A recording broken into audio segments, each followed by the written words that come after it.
Well, about the time we published our report in April last year, the topic of culture and conduct really took off. We had the APRA report on CBA, we had the public hearings for the Hayne Royal Commission, and then at the end of the year we had the FMA undertake some surveys of culture and conduct within the banks and insurance companies. Now that topic wasn't limited to financial institutions, but it was where the topic had the most prominence. And our predictions from last year were largely right. We've seen increased shareholder engagement, not of the confrontational kind, but more effective engagement between institutional and retail shareholders with boards. We've seen some enhanced disclosures come through as the NZX governance code has started to kick in. Probably the only thing we haven't seen is more and more scrutiny of auditors, which we predicted last year but hasn't really happened yet. Well, as with 2018, we'll see continued focus on culture and conduct. That'll be an item high up on the board agendas, not just for financial institutions, but for boards more generally. We'll continue to see scrutiny of boards by regulators, shareholders and other stakeholders, and we'll also see boards having a close look at their insurance policies as they have a look at the increasing trend of litigation-funded actions and increasing obligations that are being imposed on boards by government. We'll also see further enhancements to disclosure of conduct and governance practices coming out of the latest version of the NZX Code disclosures, and a desire for boards to better inform their shareholders what they've been doing. Well, there is a new generation of directors coming through. We've seen from the annual data that we analysed that there is some turnover in the chair roles and the directorship roles that directors occupy.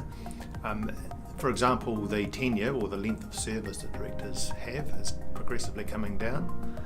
Correspondingly, remuneration is largely flat for directors, so it's not a career where people will necessarily make a lot of money, but they can serve their communities effectively by upskilling and becoming more effective directors.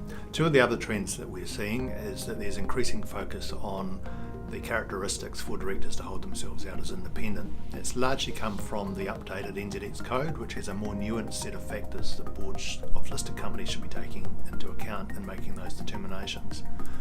Not so good is we are still seeing boards that are taking quite some time before they report back to their shareholders and have their annual meeting after their financial reports. The trend has been coming in so that there is more timely reporting coming from companies, but there is still room for improvement in that area. So boards also need to remember that they are in control. So one complaint we hear a lot is that boards get swamped in information, but at the end of the day that's up to the directors to fix. If they're getting too much information or poor quality information, as Commissioner Haynes said in the Royal Commission report, it's in their hands to ensure that they get better information rather than more information. Proactive directors should get on the right side of the issues, so part of that is focusing on shareholder returns and making sure that strategy of the companies which they direct are top of mind. You can spend a lot of time focusing on culture, conduct and risks, and those topics are important, but directors need to continue to ensure that they are focused on what they're really there for, which is to deliver good outcomes for their stakeholders. I think boards could get too distracted by focusing only on culture, conduct and risks. Directors also, particularly in the current economic environment, need to think carefully about returns for investors. With good economic conditions, then boards should not lose sight of the need to get at the front of the company strategy and to make sure that they're doing their best to ensure a good outcome for all stakeholders. Well, key audit matters are a response from investors' desire to get more information about what an auditor has looked at. So a key audit matter is the matters of judgment that the auditor in a particular year has considered most significant.